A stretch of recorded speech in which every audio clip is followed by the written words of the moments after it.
बहुत लेट हो गया, फिर भी मैं यहाँ पे वीडियो बना के दे रहा हूँ। पढ़ना, क्योंकि यही है पढ़ने का टाइम। ये अगर 30 डेज तुमने कुछ नहीं किया तो तुम्हारा रिजल्ट कुछ भी नहीं आएगा। ठीक है, मैं भी पढ़ा रहा हूँ, तुम लोग भी पढ़ो, बड़ा ध्यान से पढ़ो, एक एक क्वेश्चन खा जाओ पी जाओ, बिल्कुल उसी, मतलब कुछ नहीं बाकी दुनिया में और कुछ नहीं, बस तुम्हारा पढ़ाई, क्योंकि बस 30 दिन है। ठीक है, देखो क्वेश्चन पे आ जाओ फटाफट से। देखो यहाँ पे क्वेश्चन कौन सी हो गया, हम पार्ट ए कंप्लीट कर चुके हैं। देखो एक बार यहाँ पे ध्यान देना, ये जो तुम्हारा क्वेश्चन है ना, मैंने 16 तक कर लिया था क्वेश्चन, 16 का एक बार इसकी स्क्रीनशॉट ले लो। जो पार्ट 2 वाला है क्वेश्चन 16 का पार्ट 2, ये नहीं हुआ था, इसका स्क्रीनशॉट ले लो फटाफट, इसकी स्क्रीनशॉट ले लो ताकि तुम इस क्वेश्चन को कर सको। बस यहाँ पे इतनी है, इतनी सारा आइटम यहाँ पे हो, देखो हाँ, ये यहाँ से यहाँ तक स्क्रीनशॉट ले लो फटाफट से।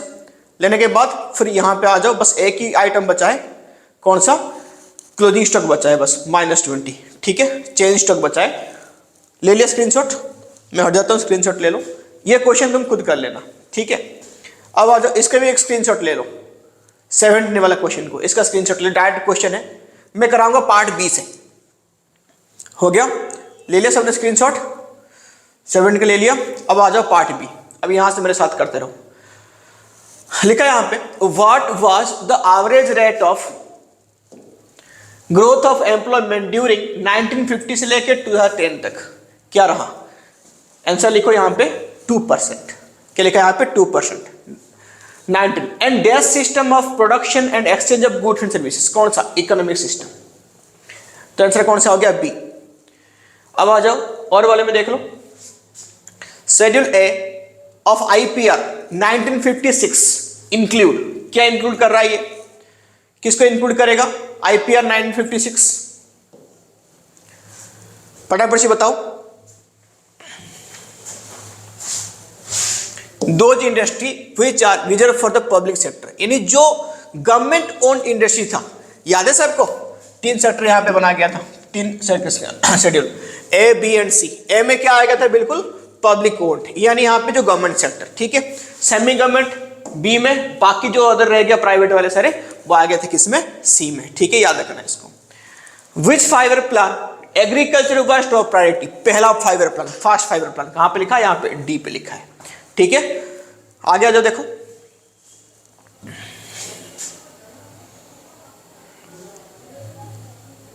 Agriculture education health infrastructure priority areas in which five year plan.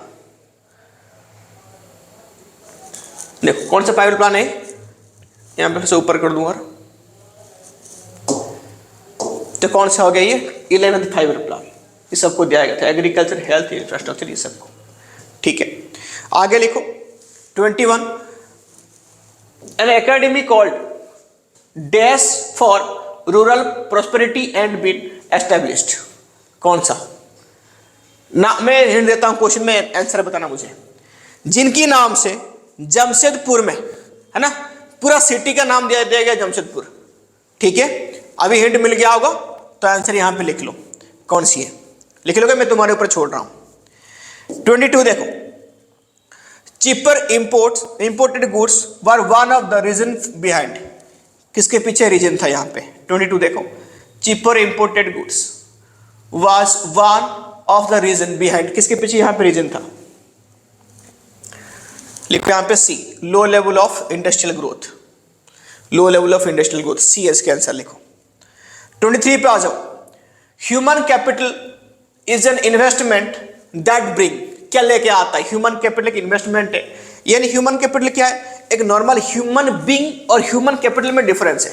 Normal human being, जैसे स्कूल तुम बैग पकड़ के अपने स्कूल जाते हो, तो ह्यूमन बीइंग है, छोटे से बच्चे, पर तुम्हारे अंदर स्किल, नॉलेज, एक्सपर्टाइज बढ़ दिया गया, तो तुम क्या बन गए? ह्यूमन कैपिटल फॉर्मेशन, यानी तुम एक किसी कंट्री की जीडीपी ग्रोथ में तुम हिस्सा ले सकते हो, पार्टिसिपेट कर सकते हो, है ना? तो यहां पे आंसर कौन सा हो जाएगा?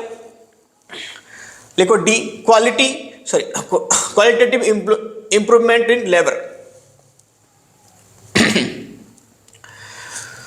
पानी कहां गया भाई, बाद में देखते हैं। देखो यहां पे 24 पे आ जाओ, the concept of five year planning is outsourced from, किससे लेके आए थे हम? ये जो फाइबर प्लान कहां से लेके आए थे? लिखो रशिया से। कहां से लेके आए थे ये? रशिया से। ठीक है, from the following which clean and green energy sources, कौन सा clean and green energy sources है, कौन सा वाला, ईज है ना, ए ईज है, विच इज है, कौन से यहां पे क्लीन एंड ग्रीन है, बता दो खुद ही, दिख रहा है, विंड पावर, बी। नेक्स्ट लिखो, UNCED stands for, UNCED stands for, note कर लो इसको, UNCED stands for United national conference on environment and development. हो गया, अब इसको बढ़िया से पढ़ो, मैं हट जाता हूं, इसको पढ़ो, 26 वाले पढ़ो,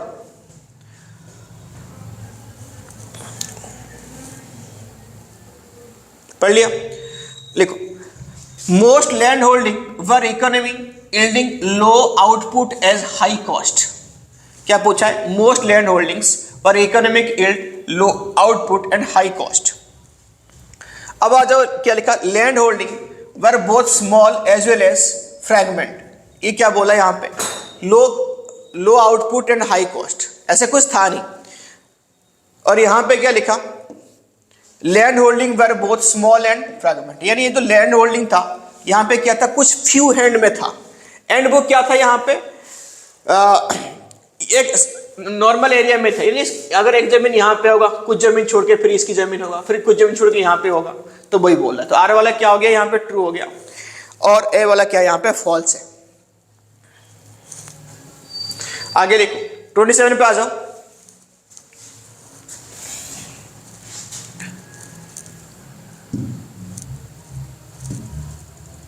देखो, पढ़ो क्वेश्चन को ध्यान से। Industry provide employment that is more stable than employment in agriculture. ठीक, it promote modernisation and overall prosperity. ठीक, रीजन क्या है, economist have found that poor nation can progress only if they have good industrial sector. बिल्कुल बढ़िया, तो answer कौन सा हो जाएगा, दोनों सही है, ए हो गया। अब आ जाओ बड़े क्वेश्चन में, 27 तक हो गया, 28, explain the concept of green house effect and green house gases. इसकी इफेक्ट एंड किसके बारे में डिसाइड करेंगे, इस पे ग्रीन हाउस गैस के बारे में। तो यहाँ पे explain the concept of green house effect and इसकी, देखो यहाँ पे क्या क्या हुआ, कुछ यहाँ पे हम बात कर लेंगे किसकी, ग्रीन हाउस गैसेस की। एक्चुअली सुनो, ग्रीन हाउस इफेक्ट क्या है, गैस का है। अगर नॉर्मल अर्थ की टेम्परेचर को, अगर कोई भी गैसेस अगर उस टेम्परेचर को इंक्रीज करती है तो उसको हम क्या बोल देते हैं, ग्रीन हाउस गैसेस। कौन सी गैस है, carbon dioxide, nitrogen oxide, methane, ये गैस की नाम हो गया। अब इसकी इफेक्ट क्या होगा, अगर नॉर्मल अर्थ की टेम्परेचर बढ़ जाएगी तो इफेक्ट क्या क्या आएगा, हीट वेव्स आएंगी, आइस मेल्टिंग होगी पोलर एरिया में, बायोडाइवर्सिटी की लॉस हो जाएंगे, क्लाइमेट जो हमारा एक बसी बुसाई क्लाइमेट है वो भी क्या हो जाएगा, अर्थ का चेंज हो जाएगी। ठीक है, इस रकम को रीजन क्या है यहाँ पे लिखनी है। अब आ जाओ यहाँ पे, how worker in formal sector is different from informal sector. यानी फॉर्मल, देखो ये क्वेश्चन अपने आप में बड़ा इंपॉर्टेंट है, ये हर साल क्वेश्चन में आती है। How worker in formal sector is different from informal sector, कैसे डिफरेंट है, आओ देखो बात करते हैं। यहाँ पे डिफरेंस लिख लो, formal and informal, formal and यहाँ पे इनफॉर्मल हो गया। तो पहले यहां पे लिखो फॉर्मल सेक्टर में क्या है। अब हम बात करेंगे तो कितना लिस्टेड वर्कर है, यानी फॉर्मल में एटलीस्ट 10 और मोर। यहां पे क्या होगा, लेस देन 10 परमानेंट वर्कर। ठीक है, वर्कर की बात करें तो यहां पे 10 से ज्यादा होंगे, 10 से कम 10 से ज्यादा, यहां पे क्या हो जाएंगे, 10 से कम हो जाएंगे। ठीक है, अगर फिर हम बात करें यहां पे देखो, enjoy social security benefit, social security benefit, for example ये एंजॉय कर रहे होंगे, यहां पे लिखो नो एसएसबी इन सोशल सिक्योरिटी बेनिफिट, यहां पे कुछ नहीं होगा। फॉर एग्जांपल ये क्या है, ग्रेचुइटी, पेंशन, पीएफ, ईपीएफ इनको मिलेगा और इनको यहां पे ये चीज नहीं मिलेगी। ठीक है, अब यहां पे लिखो हैव ट्रेड यूनियन, हैव यहां पे लिखो ट्रेड यूनियन, और don't have part of trade union, ये ट्रेड यूनियन की पार्ट नहीं है। कौन? Informal workers. इनके लिए लेबर लॉ इनके लिए होता है प्रोटेक्शन करने के लिए। नो लेबर लॉ, इनके लिए कोई लेबर लॉ नहीं है। ठीक है, ये डिफरेंट होगी किसकी? फॉर्मल एंड इनफॉर्मल सेक्टर में। नेक्स्ट क्वेश्चन,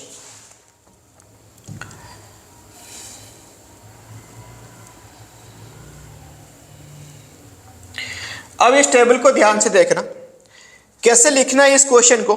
मैं एक बना के लिखा जाता हूं, फिर तुम इसे लिखते रहना। In India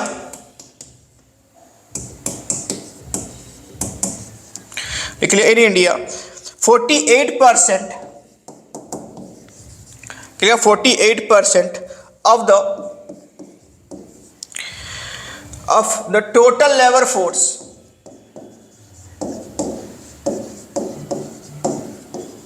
total labor force 48% of total labor force was employed in agriculture,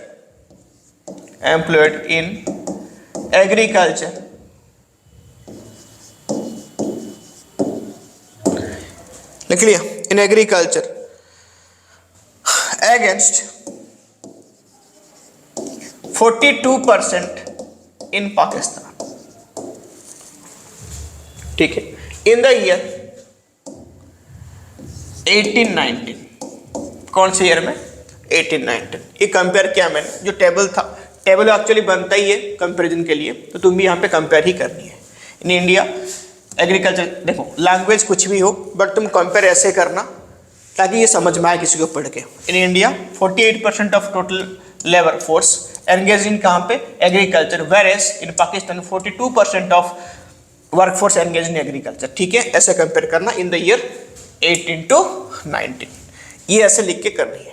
ठीक है, आगे बढ़े। सेम इंडस्ट्री में देखनी है और सर्विस में देखनी है। लास्ट में अपनी कंक्लूजन देनी है कि यहाँ पे सर्विस में कि कौन सेक्टर में ज़्यादा वर्क फोर्स एंगेज है और किस में कम वर्क फोर्स एंगेज है। ठीक है,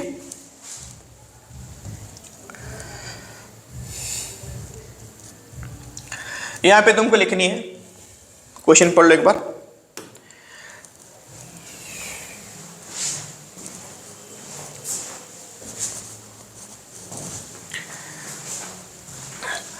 आंसर द फर्स्ट 2 क्वेश्चंस और लास्ट थर्ड। फर्स्ट 2 का देखो पहले क्या है।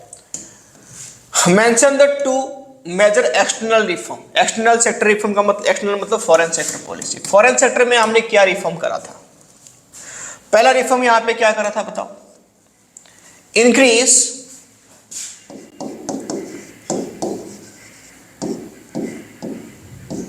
एफडीआई, यानी फॉरेन डायरेक्ट इन्वेस्टमेंट की जो परसेंटेज उन्होंने बढ़ा दिया था। कैसे बढ़ाया? रिफॉर्म, क्या क्या रिफॉर्म करा था? एफडीआई में कैसे बढ़ोतरी हुई? पहले था 26%, अब कितना है? 51% को आ गया। यानी यहाँ पे क्या करा गया? यानी एफडीआई को यहाँ पे मोटिवेट करने के लिए इन्होंने क्या किया? बोला 26% पहले इनके पास क्या था? एफडीआई की इन्वेस्टमेंट कर सकते हैं किसी भी कंपनी में, बट अभी क्या कर दिया? 51, ताकि उनकी ओनरशिप उनको मिल जाए। They are motivated to start their business in India. Second में क्या करा गया? सेकंड में लिखो यहां पे, अच्छा इसकी रिपोर्ट लिखो, डिक्रीज इंपोर्ट ड्यूटी।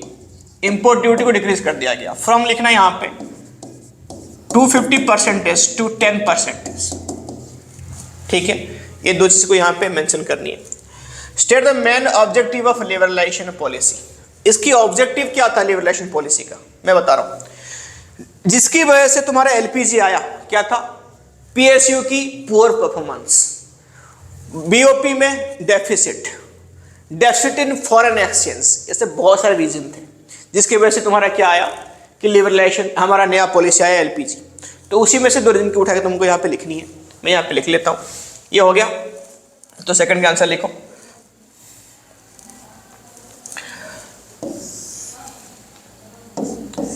ऑब्जेक्टिव क्या था हमारा? लिखो, इंक्रीज या स्टेबल द परफॉर्मेंस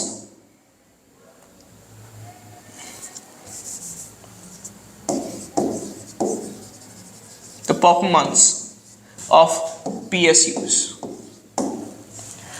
यानी PSU की परफॉर्मेंस को स्टेबल करनी है, वहां पे पुअर हो रहा था आइदर, नहीं तो फिर क्या करेंगे, डिसइन्वेस्टमेंट भी करनी है इनको, अगर जो परफॉर्मेंस ज़्यादा ही पुअर परफॉर्म कर रही है जो।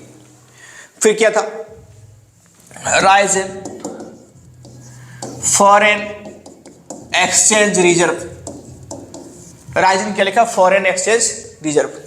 तो हमारे जो फॉरेन एक्सचेंज रिजर्व याद है वो, कि ये 2 हफ्ते के लिए हमारे पास इतने सफिशिएंट फॉरेन एक्सचेंज रिजर्व था नहीं कि हम अपनी इंटरेस्ट भी पेमेंट कर सके फॉरेन गवर्नमेंट को, तो इसको भी बढ़ाना था। 2 पॉइंट लिखना था, 2 पॉइंट डाल दो यहाँ पे, ठीक। अब आ जाओ, इसको एक्सप्लेन भी करनी पड़ेगी तुम लोग को। 32 पे आ जाओ, देखो, state whether the following statement are true और फॉल्स। ये स्टेटमेंट ट्रू है कि फॉल्स है। देखो, Indian agriculture system consist of faulty form of employment angle, यानी आप क्या बोल रहा है, जो इंडिया की एजुकेशन सिस्टम है वो तुम्हारा क्या है, एक यानी एक्चुअली इसकी अगर तुम करोगे ये एम्प्लॉयमेंट के लिए सही नहीं है। बिल्कुल सही बोला इसने, ट्रू है। मैं बता रहा हूँ कैसे। इंडिया की एजुकेशन जो सिस्टम है वो क्या है, डिग्री ओरिएंटेड है। बस तुमने पास कर लिया, कागज तुम्हारे पास है, बस और कुछ नहीं, degree oriented, but employment oriented नहीं है। तो सेम टाइम पे अगर हम चाइना को फॉलो करते हैं ना, तो वहां की जो एजुकेशन सिस्टम है, ठीक है, तुम जिस काम कर सकते हो उसी की स्कूल में जाओ और सेम उसी को सीखो एंड उसी में अपनी एफिशिएंसी लाओ। और ऐसी बात है, तुम सेम काम को, फॉर एग्जांपल तुम कहीं क्या करने वाले हो, पेंट करने वाले हो, पेंटिंग में तुम्हारा मन है, हाँ ठीक है, पेंटिंग, तुम और कुछ नहीं करना, बचपन से उसी स्कूल में एडमिशन हो जाओ, पेंटिंग में एकदम परफेक्ट बन जाओ और उसी को अपनी करियर बनाओ और पैसा कमाओ, कितना बढ़िया है ना। बट हमारे इंडिया में ऐसा नहीं, तू कुछ भी कर, 12th तक तो तेरे को पढ़नी है, बैग लेके जाओ अपने स्कूल में जाओ, जो नॉर्मल सारे रेड रेस में दौड़ रहे हैं तो भी उसमें जाओ, चाहे मन कुछ भी हो, ठीक है, यही डिफरेंस है, ध्यान देना। Human capital formation lead to invention, innovation and technological improvement. ये बिल्कुल सही है, ये बिल्कुल सही है, ये है क्या है तुम्हारा, ट्रू है, ठीक है। अब आ जाओ 33 में, क्या पूछा है क्वेश्चन में, आंसर फर्स्ट 3 क्वेश्चंस, 3 क्वेश्चन के आंसर हम देंगे यहां पे। पहला 3 का सुन लो, क्या क्या है। What are the 2 aspects of diversification activity, 2 aspects है, क्या क्या है। एक तो है तुम्हारा डाइवर्सिफिकेशन ऑफ किसका, क्रॉप्स की, क्रॉप की डाइवर्सिफिकेशन कर दो। यानी पहले उस सेम खेत में अगर पहले तुमने राइस उगाया तो नेक्स्ट टाइम पे उसमें पल्सेस उगाओ, ठीक है, ताकि जमीन की जो बैलेंस है वो बना रहेगा। और सेकंड क्या है यहां पे, शिफ्ट द वर्कफोर्स, जो वर्कफोर्स है तुम्हारा उनको शिफ्ट कर दो क्रॉप एक्टिविटी से लेके कौन सी एक्टिविटी में, और यहां पे लाइफ स्टॉक एक्टिविटी, यानी चेंज कर दो उनको किसमें। फॉर एग्जांपल यहां पे एग्रीकल्चर कर रहा था, एग्रीकल्चर में नहीं, फिर इसमें क्या कर दो, एनिमल हस्बेंड्री, और क्या आएगा, पिसिकल्चर और हॉर्टिकल्चर। तो इसमें इसको क्या करो, डाइवर्सिफाई कर दो। 2 टाइप की डाइवर्सिफिकेशन थी, इन सब के बारे में लिखनी है। What is buffer stock, buffer stock क्या है, हमने पढ़ा MSP, मिनिमम सपोर्ट प्राइस, याद है सबको, मिनिमम सपोर्ट प्राइस MSP। ये तुम्हारा इक्विलिब्रियम पॉइंट है, ये तुम्हारा इक्विलिब्रियम प्राइस है, इक्विलिब्रियम क्वांटिटी है, ठीक है। और यहां पे क्या था, गवर्नमेंट इस प्राइस के ऊपर एक प्राइस फिक्स करती है, इसको हम बोलते हैं MSP, मिनिमम सपोर्ट प्राइस। देखो अगर मार्केट में सामान इस प्राइस में मिल रही है तो इस प्राइस में लेगा नहीं कोई, तो गवर्नमेंट इस प्राइस में सीधा किससे, फार्मर से लेके अपने पास क्या करेगा, बफर स्टॉक मेंटेन करेगा। फिर at the time of natural calamity, national emergency के टाइम पे, मार्केट शॉर्टेज के टाइम पे उसको ये यूज करता है। तो इसको क्या बोलते हैं, बफर स्टॉक। बफर स्टॉक क्या है और कहां पे गवर्नमेंट यूज करता है, इसको लिखनी है तुम लोग को। Name any 2 institutional sources agricultural credit, यानी इंस्टीट्यूशनल दो टाइप के हैं, इंस्टीट्यूशनल और नॉन इंस्टीट्यूशनल। बात कर लो यहाँ पे किसकी किसकी। नंबर 1 लिख लो, कोऑपरेटिव सोसाइटी, और नंबर 2 क्या है, रीजनल रूरल बैंक, RRB, ठीक है, और भी डाल सकते हो, 2 पूछा था इसमें। अब आ जाओ क्वेश्चन नंबर क्या, 34 में। 34 एक्चुअली क्या है, एक कंप्रीहेंशन पैराग्राफ है ये, तो इसको पढ़ो इसके हिसाब से, फिर ये तुम्हारा क्या नाम है, इसका आंसर नीचे लिखा होगा। इसकी स्क्रीनशॉट चाहे तुम ले सकते हो, ताकि ऐसे टाइप की पैराग्राफ की तुम्हारा प्रैक्टिस होते रहे, और आंसर एक बार मेरे से मैच करवा लेना क्लास में, ठीक है, ये वाला। देखो स्क्रीनशॉट ले लो इसको।